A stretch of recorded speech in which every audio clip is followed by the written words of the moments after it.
Hello students, आज हम देखेंगे मैग्नेटिक फ्लक्स चैप्टर 6 का एक और बढ़िया टॉपिक जो इम्पोर्टेंट टॉपिक है मैग्नेटिक फ्लक्स। ओके, इस टॉपिक को हम किसके साथ लिंक कर सकते हैं? तो नाम है इलेक्ट्रिक फ्लक्स, जो चैप्टर 1 में अपने देखा है इलेक्ट्रिक फ्लक्स। ओके, वही है ये। फ्लक्स का मीनिंग एक ही होता है, चाहे वो आप 11th में पढ़े हो, जिसका नाम है mass flux, volume flux, rate of flow, fluid mechanics में वहाँ पे आप पढ़े थे मास फ्लक्स, मैंने बताया। तो वो जो मास फ्लक्स वहाँ पे पढ़े थे वो सेम यही फ्लक्स है। फ्लक्स का मीनिंग क्या होता है कि कुछ लाइंस होती है, कोई पार्टिकल्स होते हैं, या फिर कुछ फील्ड लाइंस होती है, इलेक्ट्रिक हो या मैग्नेटिक फील्ड लाइंस, वो किसी एक सरफेस में से कितनी पास हो रही है, इसकी calculation, number of field lines passing through the surface which is placed normally. ये बात आपको खास ध्यान रखनी है। चलिए, तो आज हम क्या देखने वाले हैं? Magnetic flux. इसके बारे में पढ़ते हैं कि क्या ये कहना क्या चाहता है। तो मान लीजिए हम मैग्नेटिक फील्ड लाइन ऐसे मानते हैं बच्चों। ओके, थोड़ी सी क्रॉस में रखते हैं। ओके, अच्छा बताइए ये कैसी फील्ड है? भले ही इलेक्ट्रिक हो या मैग्नेटिक, पर ये कैसी है? तो आपको पता है ये कैसी है बच्चों? यूनिफॉर्म है। यूनिफॉर्म है। क्यों यूनिफॉर्म है? क्योंकि सभी फील्ड लाइंस एक दूसरे को पैरेलल भी दिख रही है आपको, और एक दूसरे से इक्वी डिस्टेंस भी है। That's why this field is uniform. Okay, अब इस फील्ड में अगर हम एक सरफेस रखें, ओके, एक सरफेस है, यहां पे से उसका एरिया का वेक्टर अगर हम निकालें इस तरह से, मान लीजिए ए। अब एरिया का वेक्टर के जो लॉजिकल बात है, एरिया के वेक्टर की एक लॉजिकल बात है कि वो हमेशा जो एरिया का जो सरफेस होगा, सरफेस एरिया होगा, उसको हमेशा परपेंडिकुलर होगा। यानी अगर ये जो सरफेस एरिया है तो ये ए वेक्टर ए है, वो इसको परपेंडिकुलर है। ये आपको समझना है। ओके, अब यहाँ पे ये मैग्नेटिक फील्ड है बी, उसके और इस एरिया के बीच का एंगल मान लीजिए ठीक है। तो इसका इस डायरेक्शन में अगर आप कंपोनेंट निकालो तो बच्चों क्या निकलेगा? ए कॉस थीटा। क्या निकलेगा बच्चों? ए कॉस थीटा। समझ में आया? समझ में आया। तो अब यहां पे मैग्नेटिक फ्लक्स की बात कर लेते हैं। वो फाई से डिनोट करते हैं बच्चों। किससे डिनोट कर रहे हैं हम लोग? फाई से। What is magnetic flux? तो magnetic flux link with any surface which is placed in the magnetic field is number of field lines passing through that surface normally. passing through that surface normally. समझ में आया? बस यही करना है। तो अगर यहां पे आप इक्वेशन लिखना चाहिए, आपको पता है E डॉट ए आप लिख चुके हो चैप्टर नंबर 1 में। आप क्या लिख चुके हो? E dot A. यहां पे क्या हो गया? B dot A. Simple. Magnetic field आ गई इलेक्ट्रिक फील्ड की जगह, बाकी वो का वही हिसाब आपका रहेगा। बिल्कुल क्लियर? हाँ के ना? अब आप सोचोगे सर यहाँ पे आपने नॉर्मली कैसे लिया? तो देखो, ये सरफेस एरिया जो है, एरिया का वेक्टर, वो नॉर्मली नहीं है फील्ड को। ध्यान से समझना है, सरफेस नॉर्मली होना चाहिए, एरिया का वेक्टर नहीं। ध्यान से समझना है बच्चों। ये मैग्नेटिक फील्ड है और इसको सरफेस आप परपेंडिकुलर ले रहे हो, ये सरफेस है, तो इसका जो एरिया का वेक्टर हुआ वो क्या हो जाएगा? Parallel to the field. तो यहाँ पे थीटा क्या बनेगा? सी। समझ में आया? इस केस में आप क्या कर रहे हो? मैग्नेटिक फील्ड ऐसे है, आपने सरफेस एरिया वैसे ही रखा है, तो उसका जो वेक्टर आएगा इस डायरेक्शन में आएगा। ये भी है बच्चों इधर। ओके, अब ये सरफेस नॉर्मली नहीं है, मैग्नेटिक फील्ड के नॉर्मली नहीं है। अगर आप उसको नॉर्मली करना चाहो तो इस तरह से आपको नॉर्मली करना पड़ेगा।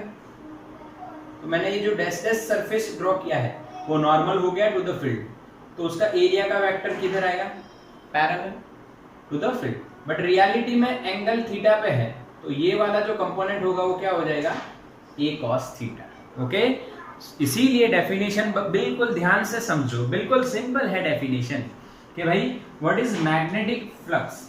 तो magnetic flux linked with any surface which is placed in the magnetic field is total number of field lines, magnetic field lines passing through that surface normally। समझ में आया, क्लियर। तो ये हो गई बच्चों डेफिनेशन और बिल्कुल सिंपल इक्वेशन है। अच्छा, अब इक्वेशन देखने के बाद उसको एक्सपांड करते हैं थोड़ा सा। तो फाइव इज इक्वल टू क्या लिखा जाएगा बच्चों, बी ए कॉस थीटा, ये भी आपको पता है। बी डॉट ए है तो क्या लिखा जाएगा, बी ए कॉस थीटा। अब देखो यहां पे तीन केस हो जाएंगे। पहला थीटा 90 है, हाँ कि जीरो से चलें, चलो जीरो से चलते हैं, फिर 90 देखिए। अगर थीटा जीरो यानी बी और ए के बीच का एंगल, फाई क्या होगा आपका, बी ए कॉस थीटा, और जो थीटा है बच्चों वो किसके बीच का एंगल है, किसके बीच का angle between vector B and vector A. समझ में आया। अगर ये जीरो है तो ध्यान से समझिए, ये मैग्नेटिक फील्ड लाइंस ऐसे चल रही है बच्चों, और आपने एग्जैक्ट परपेंडिकुलरली रखा है, तो इसका एरिया का वेक्टर और मैग्नेटिक फील्ड सेम डायरेक्शन। समझ में आया। तो यहां पे जो आप फ्लक्स निकालोगे वो आपका हो जाएगा बी ए, क्योंकि कॉस जीरो 1 हो जाएगा। तो ये कैसी वैल्यू मिली आपको, कैसी वैल्यू मिली बच्चों, मैक्सिमम। लाइट गई बच्चों, इसीलिए थोड़ा सा इंटेंसिटी में वेरिएशन आएगा। ओके, मैक्सिमम कोई दिक्कत नहीं, फिर भी हम कंटिन्यू करते हैं। मैक्सिमम हुआ। अच्छा, थीटा अगर 90 हो तो ध्यान से समझिए, यहां पे आप देखिए इस तरह से, ये मैग्नेटिक फील्ड लाइंस है बी, और आपने सरफेस एरिया ऐसे रखा और ए इधर जाएगा, तो एंगल बिटवीन बी एंड ए 90 हुआ। अब बताओ इसमें से कितनी फील्ड लाइन पास हो रही है, कितनी हो रही है, जीरो। कैसे समझ में आएगा, देखो समझते हैं आप। देखो यहाँ पे ये मैग्नेटिक फील्ड लाइंस है, आपने सरफेस ऐसे रखा है यहाँ पे, ये पहले केस में, तो सारी पास हो गई, मैक्सिमम हो गई। बट अगर ऐसे रखते तो एक भी पास नहीं होगी, ऊपर नीचे से निकल जाएंगे, तो number of field lines passing through the surface becomes zero. और वैसे भी आप देखो तो cos 90 क्या हो जाएगा, जीरो हो जाएगा। cos 90 क्या हो जाएगा बच्चों, जीरो हो जाएगा। क्लियर है सबको ये बात, ओके। अच्छा, तीसरा केस लेते हैं बच्चों 180। अगर एंगल कितना बनता है 180, तीसरा केस लेते हैं बच्चों। ओके, तीसरा केस लेते हैं बच्चों। तीसरा केस देखो, थीटा इज इक्वल टू 180। अब इस केस में क्या हुआ ये समझो कि मैग्नेटिक फील्ड लाइंस तो बच्चों ऐसे ही आ रही है इस डायरेक्शन, सरफेस भी ऐसे ही रखा है पहला, और जो तीसरा केस है सेम है। बट अब आप ऑब्जर्वेशन इधर से कर रहे हो, तो आपके लिए एरिया का वेक्टर बच्चों इधर हुआ, तो बी इधर है, एरिया का वेक्टर इधर है, तो थीटा क्या हो गया 180। तो फ्लक्स कितना होगा माइनस बी ए, इसको आप बोल सकते हो मिनिमम। और एक और बात, नेगेटिव मैक्सिमम। हाँ, इसको नेगेटिव मैक्सिमम भी बोला जाता है बच्चों, समझो अच्छी तरह से। क्लियर है ना, तो क्लियर हो गया आपका फ्लक्स का जो लॉजिक है वो, ठीक है। यूनिट और डायमेंशनल फॉर्मूला लास्ट में देखते हैं, अभी यहां पे ये कंसेप्ट क्लियर करो, बिल्कुल बढ़िया। अच्छा, अब एक बात ये आए दिमाग में, सर अगर मैग्नेटिक फील्ड यूनिफॉर्म ना हो तो क्या, कोई सरफेस हो उसके साथ लिंक होती हुई मैग्नेटिक फील्ड अगर यूनिफॉर्म ना हो तो क्या हो? तो भाई कैसे सॉल्व करेंगे, आइए देखते हैं उसको। स्क्रीनशॉट ले लेना है आपको, स्क्रीन को पॉज करके, वीडियो है आपके पास, ठीक है। अब अगर मैग्नेटिक फील्ड नॉन यूनिफॉर्म हो तो क्या होगा वो देखिए। अगर नॉन यूनिफॉर्म हो, magnetic field is denoted by B, ये तो आपको ऑलरेडी पता ही है, इलेक्ट्रिक फील्ड इससे होता है, पर ये नॉन यूनिफॉर्म है तो कैसे? तो मान लीजिए एक शेप लेते हैं बच्चों, रैंडम, ये नॉन यूनिफॉर्म मैग्नेटिक फील्ड में रखा हुआ है, यानी कि ऐसे not parallel, okay, magnetic field lines are not parallel, that's why ये यूनिफॉर्म था और ये नॉन यूनिफॉर्म हो गया, क्योंकि यहाँ पे पैरेलल लाइन है। अब ऐसे केस में आप फ्लक्स कैसे फाइंड करने वाले हो तो वो समझो, आपको करना क्या है ये समझो। आपको ये जो पूरा सरफेस एरिया है इसको स्मॉल एलिमेंट्स में डिवाइड करना है। तो हम एक स्मॉल एलिमेंट यहां पे लेते हैं जिसका एरिया डेल्टा ए है, कितना है? Delta A. मान लीजिए आई नंबर का एलिमेंट है तो डेल्टा ए आई, और इसके साथ लिंक होती हुई जो मैग्नेटिक फील्ड है वो कितनी है? B I. तो भाई यहां पे flux, magnetic flux linked with delta A I surface area small element, ऐसे भी लिख सकते हो, स्मॉल आइथ एलिमेंट।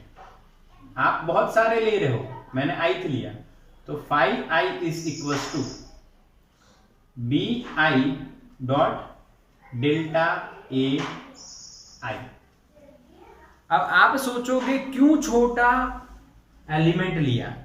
तो बच्चों इस पूरे एरिया के साथ मैग्नेटिक फील्ड नॉन यूनिफॉर्म है, बट जब आपने एरिया छोटा किया, छोटा करते गए, तो इतने से एरिया के लिए ये जो मैग्नेटिक फील्ड है वो कैसी हो जाएगी? यूनिफॉर्म हो जाएगी। इसीलिए यहां पे आपने स्मॉल एलिमेंट लेना है। और बात समझिए, अगर यूनिफॉर्म हो गई तो इक्वेशन तो क्या लगेगा? यही लगेगा ना, बी डॉट ए, यहां पे बी डॉट डेल्टा ए आई। समझ में आया? अच्छा, अब ऐसे सारे छोटे छोटे एलिमेंट की आपने मैग्नेटिक फील्ड निकाली, एरिया निकाला और आपने फ्लक्स फाइंड किया, मैग्नेटिक फ्लक्स ith एलिमेंट का, तो भाई टोटल कितना होगा? तो capital phi is equals to पहले वाले का, ये स्मॉल है ये कैपिटल है, ध्यान से देखो यहां पे ऐसे किया तो ये कैपिटल हो गया, ओके, हाँ के ना। और यहां पे फाई 2 प्लस अप टू जितने भी एलिमेंट हो, छोटे छोटे n एलिमेंट मान लो, तो फाई है। तो यहां पे आप लिखोगे इनकी वैल्यूज, फिर समेशन करोगे तो लिखा जाएगा B I dot delta A I. I is equal to 1 से कितने एलिमेंट लिए बच्चों आपने? n। तो this is the equation of the magnetic flux for non uniform magnetic field. But बच्चों क्या होता है, देखो पहले का अगर पहला लिखते हैं यहाँ पे फाई 1 तो b1 डॉट डेल्टा a1, इस तरह से सभी का हमने लिख दिया। मैंने डायरेक्टली इक्वेशन लिखा, आप समझ सकते हो बच्चों, इसमें कोई ज्यादा डिफिकल्ट लॉजिक नहीं है। अच्छा, पर क्या हुआ कि जब हमने इतना एरिया लिया डेल्टा ए आई, तब भी हमें मैग्नेटिक फील्ड कैसी मिली? नॉन यूनिफॉर्म मिली। कई बार ऐसा हुआ, तो उन्होंने क्या किया भाई, डेल्टा ए का जो वैल्यू है, डेल्टा ए आई का वैल्यू वो और छोटा करो, और छोटा करो।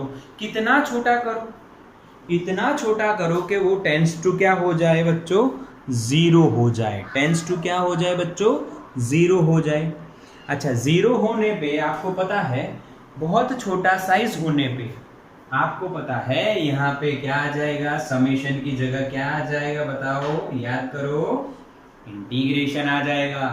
When delta AI is very small, magnitude यानी वैल्यू बहुत छोटी हो, तब समेशन की जगह आप क्या लिख रहे हो, इंटीग्रेशन लिख रहे हो। क्या लिखना है आपको, इंटीग्रेशन। हाँ, m की जगह s हो गया या w की जगह s हो गया, ऐसा याद रख सकते हो। हाँ ठीक है, कोई याद रखने की जरूरत नहीं, सिंपल। अच्छा, तो हमारे पास यहाँ पे टोटल फ्लक्स का जो इक्वेशन है वो क्या आएगा, integration of b dot dA।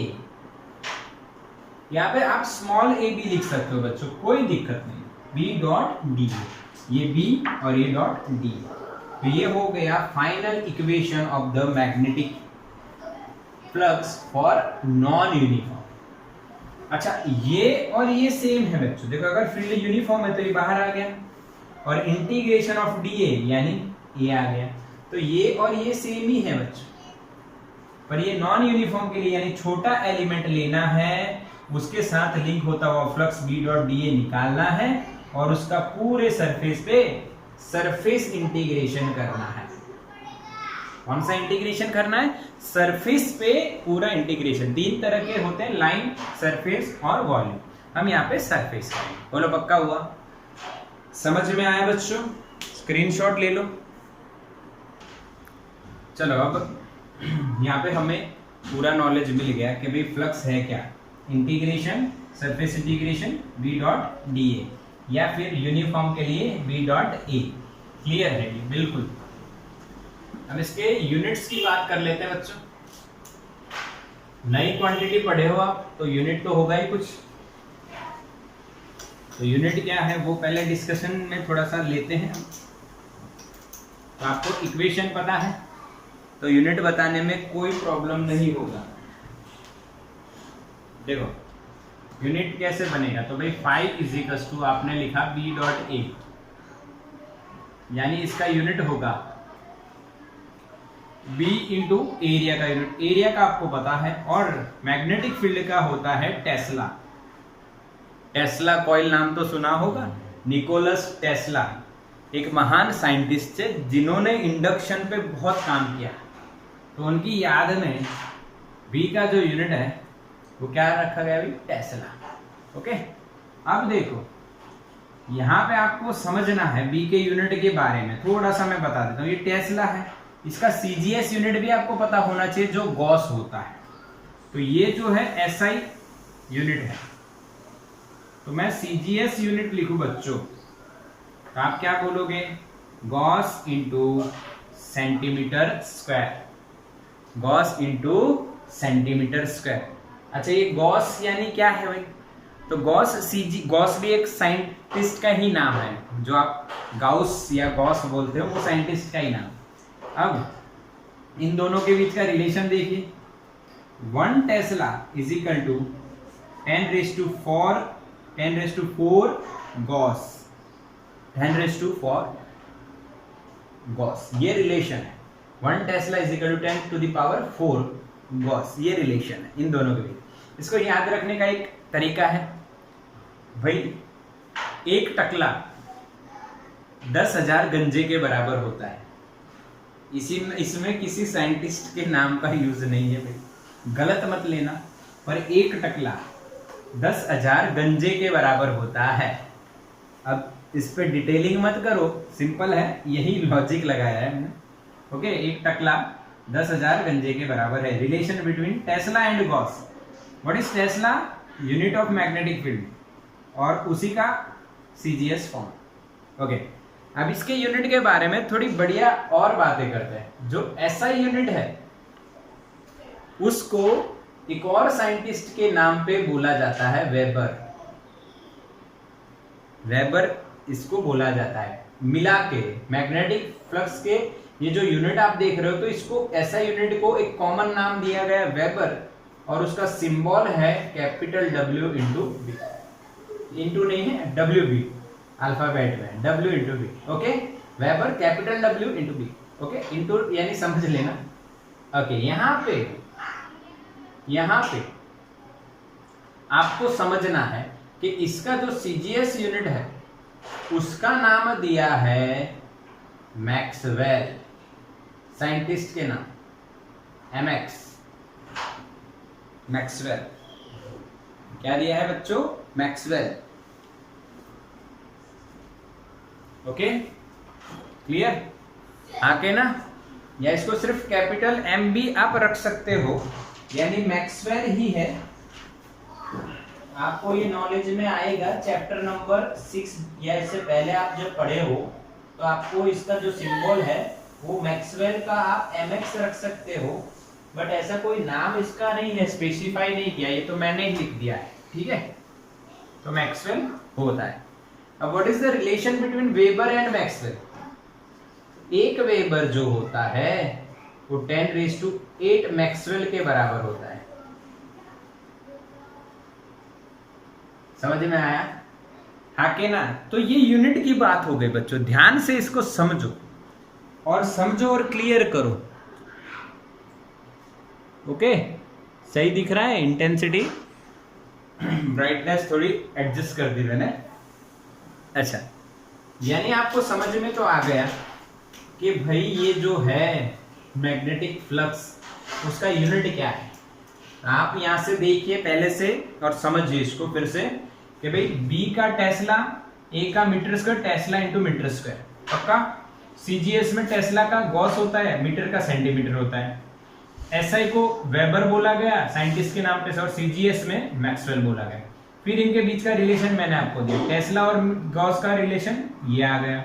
अब इन दोनों का कंबाइंड रिलेशन आप निकालो तो देखो, गॉस की जगह आप टेस्ला की जगह आप 10⁴ लिखोगे, और मीटर की जगह 10⁵, फिर उसका स्क्वायर 10⁴, 10⁴, 10⁴, 10 क्या हो गया 8।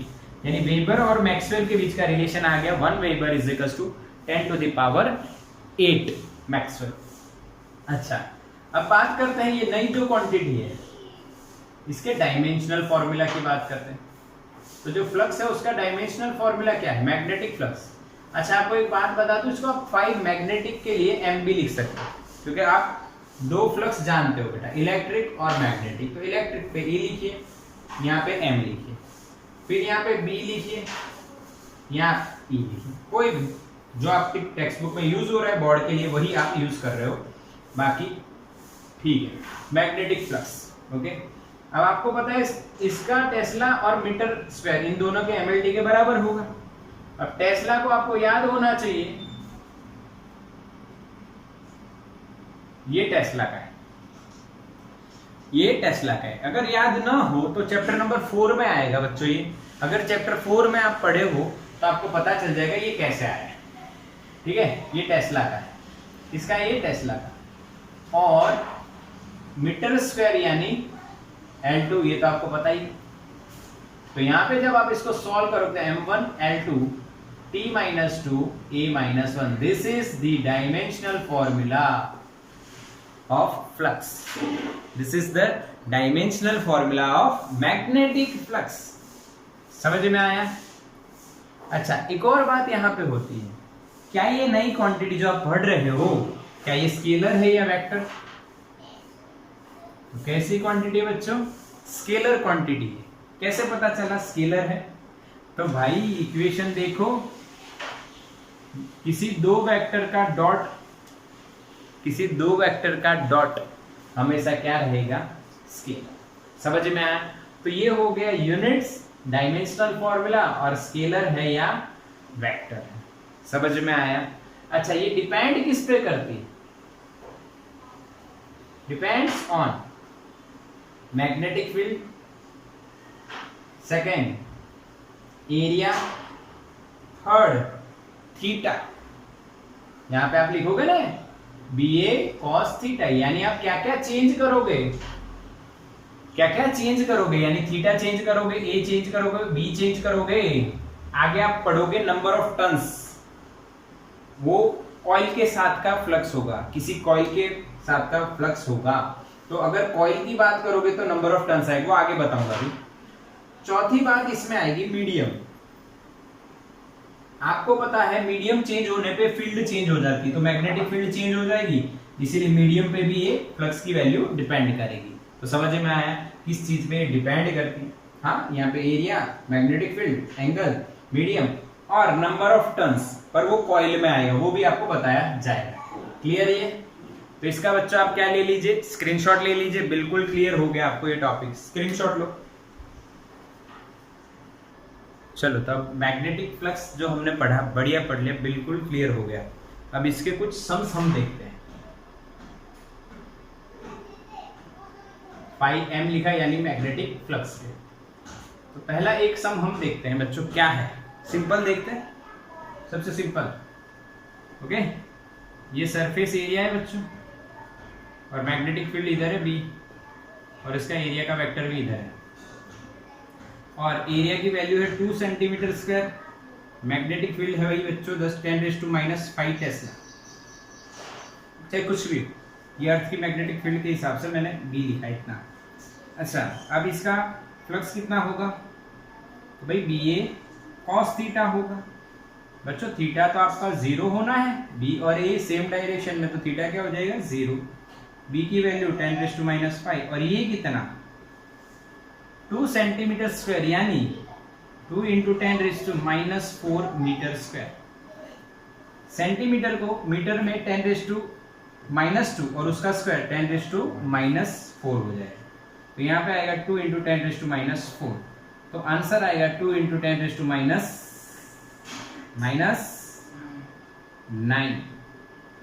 वेबर। क्या लिखा बच्चों, वेबर। तो ये आंसर सिंपल, एकदम इजी। अब एंगल उल्टा हो तो 180 में माइनस आता है, ये सबको आएगा, सिंपल। सेकंड क्वेश्चन लेते हैं। अगर एरिया थोड़ा सा टेढ़ा होता तो इसमें एरिया ऐसे होता, मैग्नेटिक फील्ड ऐसे है, एंगल 30 दिया है, बस खत्म। वही बात है, 5m = BA cos थीटा करोगे, B की वही वैल्यू ले लो 10⁻⁵, 2 × 10⁻⁴, ये की यही वैल्यू है, मान लेते।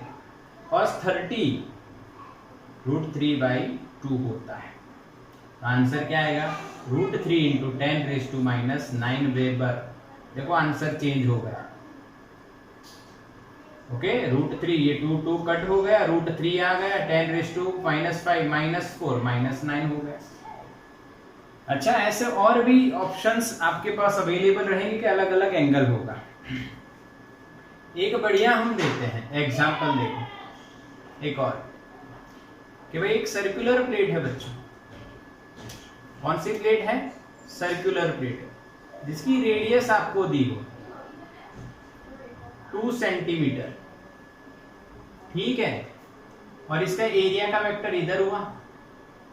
ये मैग्नेटिक फील्ड B है बच्चों, B की वैल्यू आपको दी है, वही मैं कोई भी ले सकता हूं 10⁻⁵ टेस्ला, आप भी कोई भी सपोज कर सकते हैं। अच्छा, ध्यान से देखिए, यहां पे एरिया नहीं दिया ऐसे, ठीक, छोड़ो इसको, एरिया नहीं दिया, मैग्नेटिक फील्ड है। क्या है, मैग्नेटिक फील्ड। और मैग्नेटिक फील्ड जो है वो थोड़ी सी इधर लेते हैं, और ये जो एंगल है मैग्नेटिक फील्ड का, ये बन रहा है विथ द डिस्क, या आप यहाँ पे सर्कुलर एरिया मान लो, उसके साथ कितना बन रहा है बच्चों, क्लियर दिख रहा है 60 डिग्री। अच्छा, अब आप फ्लक्स निकालो यहाँ पे 5m, तो इक्वेशन तो वही लिखोगे। B की वैल्यू आपको पता है 10⁻⁵ मैंने ली, एरिया πr², ये समझना है। और cos कितना एंगल है, तो दिख रहा 60 है, दिख कितना रहा है 60 दिख रहा है, बट है नहीं 60।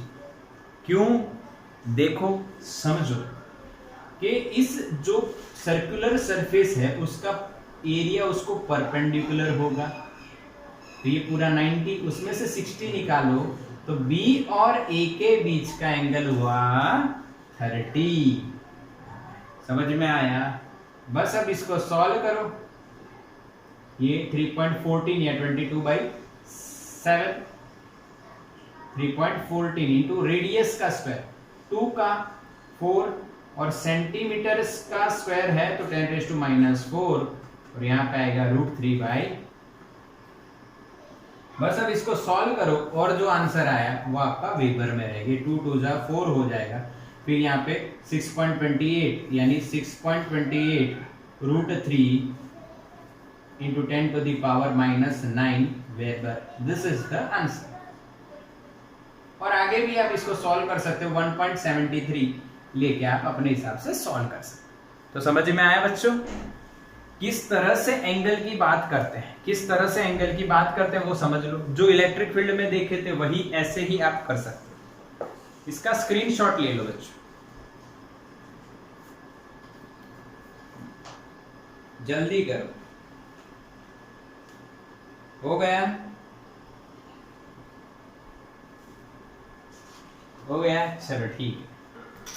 अब एक और सम हम कर सकते हैं, वैसे बहुत ज्यादा है बट आप कोई भी कंसेप्ट क्लियर करिए। एक और मैं आपको ऐसा बता दूं, वो वाला जो है उसके एक टाइप का कि रेक्टेंगल सीट दी है बच्चों और उसका एरिया आपको दे दिया है 2 सेंटीमीटर स्क्वायर और मैग्नेटिक फील्ड वही आप रख लीजिए 2, चलो थोड़ा सा अलग रखते हैं टेस्ला। ओके, अब यहां पे जो मैग्नेटिक फील्ड लाइन है उसकी ड्राइंग आपको दी है।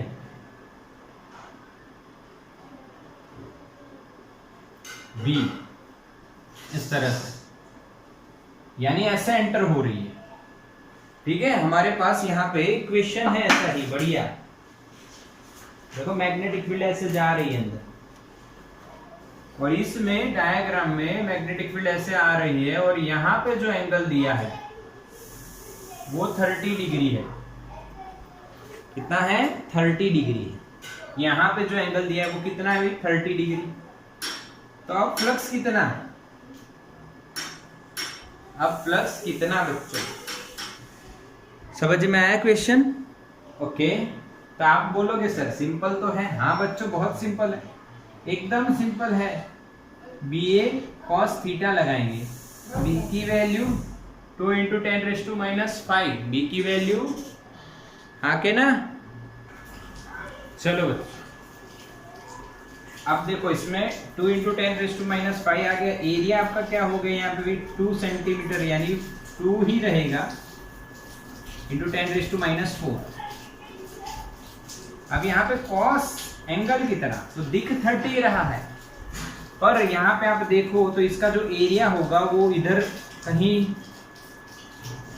पीछे के साइड, ये ऐसे रखा है बच्चों, ऐसे रखा है, तो इसका एरिया का वेक्टर इधर होगा, दिख रहा है? ऐसे रखा है तो पीछे होगा। और ये क्रॉस कर रहे हैं 30 पे, तो यहाँ पे भी 30 बनेगा, तो ये कितना होगा? 60। तो यहाँ पे क्या आएगा? cos 60। समझ में आया? ये ध्यान रखना है। एरिया कैसे हुआ? ये एरिया है, देखो यहाँ पे देखो एक बार, ये ऐसे एरिया निकल रहा है और मैग्नेटिक फील्ड ऐसे निकल रही है, तो ये जो एंगल बनेगा वो कितना बनेगा? 60। तो इसको सॉल्व करोगे तो 2 × 4 × 10⁻⁹ हो गया। cos 60 आपका 1/2 हो गया, तो ये 2 आंसर इज 2 × 10⁻⁹ वेबर या टेस्ला × मीटर स्क्वायर। समझ में आया बच्चों? ध्यान से इसको रिपीट करो और देखो, बिल्कुल इजी है, मैंने जो लॉजिक बताया वही है। तो इस तरह से अलग अलग हमें एरिया दिया होता है। तो इसका स्क्रीनशॉट ले लो, हम आगे नई पैटर्न करेंगे।